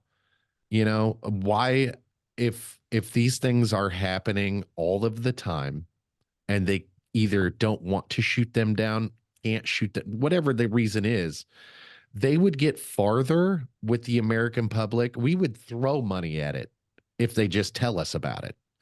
If they told us why they, and to bring up a sore subject, we'll bring up a certain conflict that's going on the European continent. A certain conflict. We'll just, if the United States government was honest about why they wanted the money, like, we're trying to put another country out of business. If they put it like that, the American public would buy it and the American public would fund it. No questions asked. And we do that a lot. We support our military even when we have no reasons to. We support the pullout of Afghanistan. That was a disaster and a shit show, but we support our troops through that. And it doesn't really have anything to do with the government. And my pushback on, yes, we want to find out where they're coming and where they're going, but at a certain point, the people that fund the information need to have the information. I'm tired of being treated like I'm a child. And other governments around the world has pointed to my government as being the one that knows the most. Hmm. And they've often said themselves, hey, we don't know anything. You're barking up the wrong tree. But why do that? And simultaneously, like I use this phrase quite a bit. Don't piss on my head and tell me it's raining. You know Yeah, what I mean? yeah. And if there's something like that going on, there's no reason not to be honest about it and say, there's some things going on. We need some money so we can figure out where these things are going. Now, if they put it like that, Americans would fund it. Okay, so are we talking non-human alien stuff, or are you talking foreign adversarial tech? Any of it. Okay, I- right. So if we're talking, especially foreign adversaries, like the way we feel about there's the two other superpowers that are in the world. I live in the United States, and how it is here, there's a lot of prejudice against those places. So if they were mhm. honest and said, "Hey, these are foreign adversary drones or whatever," it'd be funded, no questions asked. If they said it's aliens, that we would sell our homes to fund it. You know? I would argue, and bear in mind I'm on your side with, I want transparency and all that kind of stuff, but I think looking at it logically, they fund it and they get the money without asking anyway. Yes, So they do. why start asking? That's very true. That's very true. They have their own You'll ways you'll of feel making money better, as and well. as a British citizen, I'll feel better going, well, I'm giving you permission, and they're going, well, we're going to fucking do it. Sorry, first one, Oh no, you're fine. is that okay? Okay, so we're going to Yes. fucking do it anyway because it's your money, but we'll do what we want with it. And we have been doing what we want with it, and it's really none of your business what we do with it. So we're just going to do it anyway. So why add an extra layer in and pretend they want to ask what gets done with the money, whether it's non-human tech or adversarial tech? And either way, they don't want the other sides knowing what they do and don't have. And let's be fair, anything, let's just say that is China and that video spying on Langley. It's nothing the US aren't doing in Beijing and that they're Oh not yeah. doing in Moscow Well, over I hope any they number are. of, like, of course they are. Like, that's every one of these countries does exactly the same thing to each other. So none of them can get, antsy about, oh, a couple of Chinese, fighter jets, buzz some of our F-18 or F-16 pilots the other day, and they shouldn't be doing that. I'm sure the Chinese news has exactly the same footage of US fighter pilots being in places they shouldn't be. I imagine you have drones above drones above drones in orbit and below that spying on each other. You've got satellites over places you shouldn't have. And I know I've spoken to a few folks, and the Brits will do it as well, by the way, obviously. And they'll say, no, legally we're not allowed to have it. And, well, really? You're going to go with legally you're not allowed to? They'll do it. They'll do it anyway. Oh So yeah. I just don't see that. That's why they don't ask, because they don't have to. So I'm just realistic. And also I wonder, I know you say, like, the US public and very patriotic at large, but have you seen how split and divided people are on things these days? COVID, I think, showed Yes. that. And whether you agree or disagree with what happened around COVID at the start and what changed and vaccines and all that kind of stuff, totally irrelevant. You saw the reaction at the beginning of that and how divided people were. Now, imagine they tried to do that again. Imagine they announced now, end of 2024, we need a month lockdown. People just wouldn't do it. Some It's a would, some it's wouldn't. a it's a strange dichotomy, though, the difference between what we see on social media and what we see off social media. So people really aren't as divided as things look. Like I could go talk to my Keyboard neighbor and warrior is a thing, the whole what I say and yes. what I do. But Yes, I mean they obviously opinions are different, but if there was something to bring us together and unite us, like we all so quite a bit of Americans we all think the same. yeah, And so we might be in our little echo chambers online and with our friend groups, but if something big was to happen, we'd all come together pretty quickly. Like let's just say a flood in a community, yeah. you see all that division until somebody needs help. And Oh, then look at 9/11. Like, I mean, yes. obviously I saw that from the outside, and And, Brits and had, and as a matter or of fact, Donald Trump is trying to do that with his campaign. He is trying to campaign on unity, and which I think it's a good idea, but I don't like any of our choices. So I tell people, British hey, politics vote is the none of same. the above. Yeah, there is no one to vote for in the UK. It's best of a bad bunch. So yeah, no, it's like I agree with that to an extent, but I think the world's in a very strange place. It is in a very strange place, and which goes along with the UFO subject because, like, our governments are all fighting each other. Where there's this one uniting thing that they can all get behind and just chase it. And I don't know why they don't. Money Here, and yeah, money, and the fact that, do you know what I liked? Have you seen the three body problem yet? I haven't seen it. It's on Oh, my list, and the only reason it's on my list is because you and Dan. So okay. Dan would say go and read the books. That's not for everyone. Not everyone has time or enjoys consuming that media anymore. Okay. I really enjoyed the Chinese version. It's 30 episodes and it's a slow burn at times, but the payoffs you get along the way because you've invested in those characters for so long are so much better than the 8 episode Netflix series. But one of the reasons, and it's not really a spoiler, one of the reasons the Chinese are trying to contact alien races is because they see it as a political win. That if they are the first to contact an outside race, and this is set in the 60s, for this part, then that alien race would see them as the dominant race on the planet as well. Well, you were the first, so we'll deal with you. A very human way of looking at it. And that's that that's is kind of a part of this story, yeah. And that whole that's thing about genius, Andy. I never thought about that. it's a really interesting plot point. I think that's what I like about Three Body was that idea. Well, actually, we've done it as a bit of a, we want to communicate with aliens first, not to unite the planet, not to help everyone, but they want to be the ones to get first dibs on the good tech and all that kind of stuff. So it's the same with if the Chinese and the Russians and the US all have these bits of craft or intact craft or bits of bodies, they're all for their own means trying to get it first. It almost completely disregards nuclear weapons as soon as Yes. one of these countries has, for example, if the US has a fleet of these Tic Tacs that can get to anywhere on the planet within minutes, then do you know what?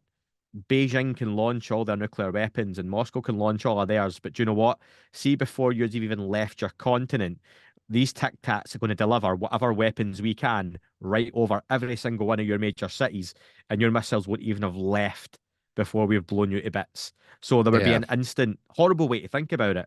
But I think that's one of the reasons a lot of folks will say, yes, the US, the Russians, the Chinese have much better tech than they would let you know. But also, the reason they probably don't have as good tech as what are being experienced by pilots is because it's an instant game changer. And I think that's one of the reasons they keep it so quiet and they have this race for the technology because once they get it and master it and have the most of it, and they don't want the other ones to know what they've got, that's the superpower. You win the game at that point. Yeah, and I still, uh, Elon Musk and Tesla, like Hmm. he runs all his stuff open source. He doesn't care about competition. And He says he doesn't. well, he says he doesn't, but in my opinion, competition is what got the Air Force to where it's at with their planes and their jets. It had to be competition with Russia, and now Yeah. China is competing with the United States, and that's only going to lead to bigger and better technologies from that. And I do agree with what you're saying about that stuff. Like Ross Coulthart has said it a few times. Like he would keep it secret as well. Like he completely understands the United States government's take on the way things are, and if it was Ross, he wouldn't say anything either. And I'm kind of the same way, but at the same time, like when would be a good time? Like if this is what is going on, if it's NHI, which in my opinion, I believe it is, Hmm. or at the very least, I believe NHI is visiting, Hmm. at the very least. If if that is going on, And at what point do they tell us about it? Catastrophic disclosure has been thrown about quite a bit, and there's been Yeah, more and more private companies um, that, like UAPX, for example, they went out and tried to, see what they could see, and they're setting yeah, up things. There's a lot of things that tells me that private corporations could almost get just as far, if not farther, than the government if they open up and invite more big brains in. But it remains a mystery, and that is why it's so cool to me, is because the mystery seems to never stop. You know, even when we think we figure things out, we still have no idea. yeah. Human nature plays a massive part of it. I'm sure if the Russians and the Chinese and the US all got together and went, do you know what? Can we put our very, very, very best scientists all together in a room and see this year we want to cure cancer? Do you not think they could do it? I do. I think they could. I'm sure they could. I know people might say, "Oh, they've done it already." Just say they haven't. I reckon they could put their heads together and go, "Actually, do you know what? Let's sort this out.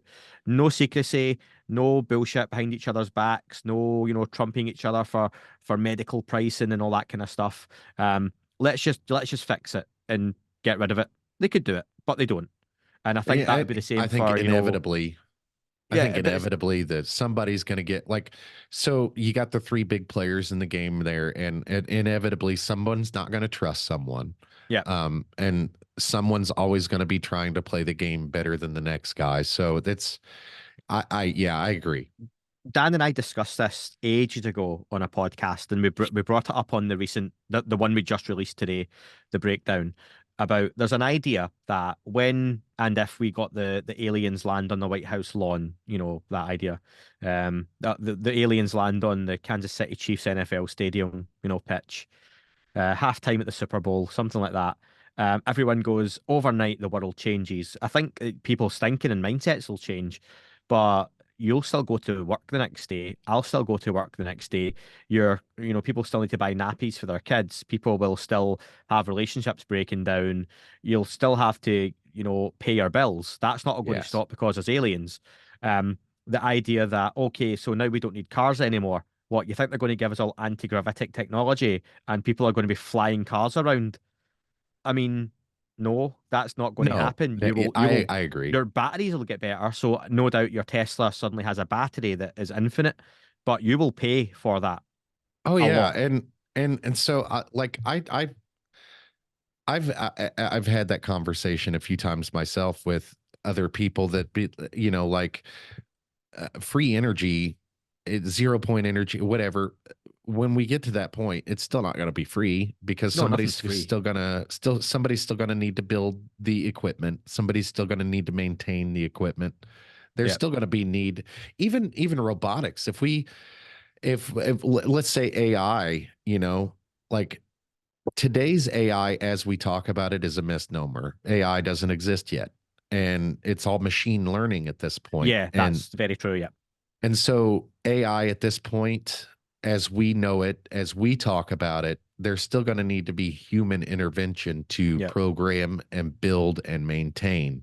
So I absolutely 100% believe, like, if we had that technology, people would be screaming about it, but people bitch about everything. So It's no different to, people paying a fortune for food. Our food bill each month is astronomical. Now, I could feed my family for free. I could grow potatoes and fruit and vegetables. And then everyone's seen the videos on YouTube and TikTok. You take the seeds out, you plant the seeds, you nourish them. A couple of months later, I'll have more tomatoes, more potatoes, more apples, and you can sustain your family for free. You do not have to pay for food. But are me or are you doing that? No. no. We're going to supermarkets and we're paying someone who has, to save us the time, to save us the hassle, has packaged it, made it, washed it, made it fit for purpose as far as we know, and we buy it off them. And That'll be then the we same for complain about free those who gave energy. us, yeah, Yeah. and then we complain about those who gave us that convenience. Yeah. And But then there's um competition. Do you know what? Do you want these tomatoes, which are like 10 cents? Or do you want these ones that are $1? Or do you want these ones that are $5? I'm not paying and these $5 for ones a are tomato. square. Yeah, exactly. And then do you know what? These ones are blue. I know it's a bit of a gimmick, but they do the same thing. But these ones are like $7.50. So it would be the same thing where free energy, still, like you say, needs technology, still needs to be harnessed, still maybe is more reliable. And then what if it's something? Do you remember years ago they talked about cell phone batteries having basically being very small nuclear reactors, and you would Yes. never need to charge your battery? But the idea would then be terrorists would just buy 100 of them and blow them up in a city centre. Yes. It's Yeah, people, it's human nature. You can't trust people. they already do that with lithium batteries the way it Yeah. is. They explosions and just because they can. No other reason, but just Yeah. because they can. I completely agree. And we talking about the grocery store and buying things versus growing them. It made me think, do you guys have Aldi where you live? Yeah. Yeah, we do. So that's one of my favorite stores. And that it's I used to think, like, when I was a kid, they marketed Aldi as like a poor people store. They I mean, it completely messed was. up. Yeah, it was. And but actually the reason why they started it was like a no nonsense.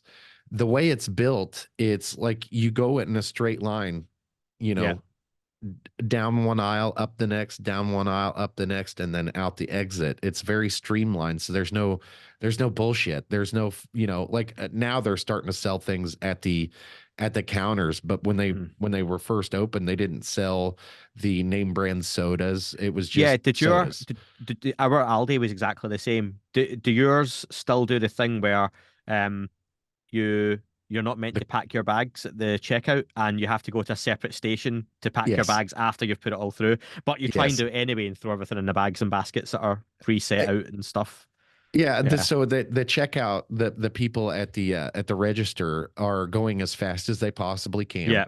and it's so they can maximize efficiency. Now, I Yeah. don't know over there, but ours are paid pretty well. The people that work at the stores here are paid pretty well. I think like 10 years ago it was $15 per hour, and the federal minimum wage is $7.25 an hour. So, and like, if you have a question, no, nobody anywhere in the United States like can live on $7.25 an hour. Nobody can. So in Aldi, if you're between 16 and 17, it's around £9.50 to £11.33 per hour. If you're 18 to 20, it's 11 to 12.95 per hour. And if it's 21 and over, it's 11.40 to £16 per hour, which is closer to like 21, $22 at the higher end per hour. Yeah. Yeah, Um, so our state minimum wage here is like $12.50 an hour. That's our state minimum wage. yeah, that's not bad in terms of a wage for what that job would be in a lot of other places. Yeah. Yeah, another reason why I like Aldi is because they don't make their people at the register stand up. I don't know Yeah, why people have to be uncomfortable to do their jobs. It's just that's something exclusive to the United States, I guess. But that's so I wanted to ask about Aldi because it's one of my favorite stores. We were just talking about groceries, but Andy, this conversation's been fascinating. I hope that we can do this again eventually. Maybe in the future, like if something big happens with the yeah, UFOs, and maybe I can call you up and to say, "Hey, Andy, we got some news. You want to be on the show?" And absolutely, mate. Yeah, we can go that route. We've been on for a little while now, and I know that you had some things going on this afternoon, and you're 6 hours ahead of us there, so it's almost time for you to get going and do your things. So, Andy, I really appreciate your time. Thank you for being on the show and allowing me to pick your brain for a little bit and get to know you a little bit, because I've been watching your show over the last couple years. Your show is awesome. And that UFO podcast, I hope it blows up. I hope eventually that you will be able to be a full-time podcaster and also do the podcasting things behind the scenes that you want to do as well. Hmm, And thanks. you're very welcome. Do you mind just like for like the thumbnail if I steal your uh your logo so I can put that up on the thumbnail? No, go for it. Do whatever you want. I'm Awesome. not precious, mate. Awesome. And you can share I think we're going to edit this and put it out on Monday, I believe. and you're more than welcome to spread it out on your Oh well. social medias. And what we'll do is we're going to link the YouTube, but I would like to link your Instagram. I would like to link your Facebook, and you said you're on X as well, right? Yes, yeah, yeah. I would absolutely like to link all of that stuff on the description. So everybody, if you like the content, if you like UFOs or you don't like UFOs and you want to check out the subject, Andy McGrillen, that UFO podcast, it's one of the best podcast shows.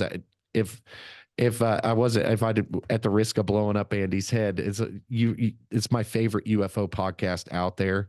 You guys are consistent. You're a great interviewer, and Andy, I appreciate your time. Thank you very much. No, thank you. It's been a lot of fun as well. So yeah, I've really enjoyed it and definitely get us back on. I'll chat about anything and I enjoy talking on podcasts as well, but it's not just about UFOs because I love podcasts. So yeah, anytime, even if you want to just ask me, what do you do in the UK compared to us in the US? Or yeah. Hey, we can absolutely. I actually, my wife normally does these things with me, and since we've done remote, we haven't been able to do one together, but we have the capability. So we only have two mics, and our audio interface only can handle two mics, and we're going to Mhm. expand that a little bit when we get more money coming in. But I would love if my wife could join us, and she loves your accent. When I first started listening to the show, she's like, "Who is that?" And I explained to her it's that UFO podcast, and she's like, "I can't understand a damn thing he's saying." And I was like, "Really?" Because he's speaking very clearly to me. And she's like, she listened to it for a few minutes, and then she's like, "Oh, he's Scottish. That's why." And I was like, "Yeah, Yeah, yeah." So, and I get that a lot. Yeah.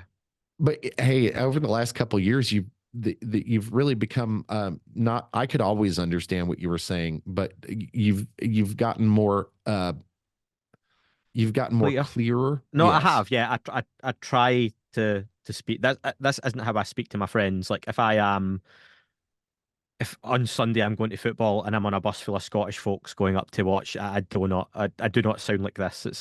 This is me speaking extremely clear. So if anyone listening to this thought, my God, I can't understand that guy, a one-to-one conversation would be hellish for them to understand. So yeah, but you do get used to it after a few minutes. One more funny story. I was at Universal Studios in Orlando, Florida, and I had a guy from the UK was talking to me, and he was trying to ask me, "Are you here on holiday?" And I don't think he was Scottish. He might have been Welsh. But I couldn't understand what he was saying. Yeah, I asked him to repeat himself 3 times before I was finally like, I looked over at my wife and I was like, I don't want to be rude, but what the fuck is he saying? And yeah, she's like, "Are you on holiday?" Like I was deaf, and I'm like, "I'm not deaf, just stupid." yeah. No, no. Listen, my wife's English and I'm Scottish, as you can tell. You've said, and she loves watching like the little TikTok videos or Instagram videos of the guys who are like things we say in Scotland but you say in America, or things you say in Scotland that you say in England, and it's the guy that shares these funny words and stuff. And I've got phrases that I use here in the UK for a really really stupid one. I know we're finishing up. For example, is like in the place where I work. It's an office, and we're on like the third floor or second floor or fourth floor. And when I started there, a common phrase in Scotland, if you said to me, say you were going outside the office to smoke or go for lunch or go for a coffee, um, and I was going to come with you, in Scotland you would say, "Oh, I'll get you down." And I remember one of the English guys going, "You'll get me what?" I went, "Oh, I'll get you down." Get me down. What do you mean? Get me down where? And I'm like, I'll get you downstairs. And he was like, I don't know what you mean. And I'm like, I can I get will accompany myself there. I will accompany you outside if you are going for lunch and come as well. And he was like, oh, okay, right, okay. Why So didn't you just say that? yeah, exactly. And it's those little phrases that I learned. Like another funny one was where I live locally, they call like sweets candy, they call them ket, which is really strange to me, right? Ket. However, I know ket as a drug, ketamine, which is a Yes. horse tranquilizer, but also people get addicted to taking that drug. recreationally, which is really bad for Yes. you. Don't do that. So I would have people saying to me they were going to bring ket into work. And I thought they were joking, like, because obviously you're not going to bring like ket or heroin or methamphetamine, crystal meth, like Breaking Bad style. But it wasn't. They meant sweets or candy. And I was like, oh, I thought you meant like horse tranquilizers. That's a big no-no. So just it's funny how language works. It's very, very strange and weird. And it's great too. And like I said, I've had so during this interview, I couldn't like I've actually been listening to you for so long that it's like normal to me. Mm, But I can understand you perfectly. And it was like talking to somebody that lives next door for me. But one person with an accent, and I found him on your show, Ashley Cowie. That man can tell a story, and yeah, I can listen to him talk forever. yeah. And it's it's just amazing. Like Ross Coulthart's another one of those. I love Mm, his voice, I love his accent, and the way he pauses to give emphasis is yeah. fantastic. But and with that, I'm just over the moon. I can't believe I made this happen, and I'm sitting here talking to you, Andy, and you you're really I really love your interview style, and I wanted to get into this a little bit more, but this is we're getting ready to go. I'll just make it quick. You are one of the inspirations for me wanting to start my own show. You and Dan, when you guys first got together and we're doing your show, I really enjoyed it. But one of the things that really set you apart from a lot of your competition, not competition, your the others in the space is your interview style. You don't interrupt a lot, and you let your guests speak their mind. And that was never more apparent than Stephen Bassett. You did an interview with Stephen Bassett a while back during COVID, Yeah. and it sounded like he was up walking around the entire time. Yeah. And he was very long-winded, and but what I liked about that interview is because I was very interested in what he was saying, and you didn't pop in and interrupt every 5 minutes. And Hmm. I really loved that, and I appreciate that. And my setup here behind me, I stole a lot of my ideas from you guys, and so I appreciate that. I appreciate your time, Andy. And with that, we'll see you guys.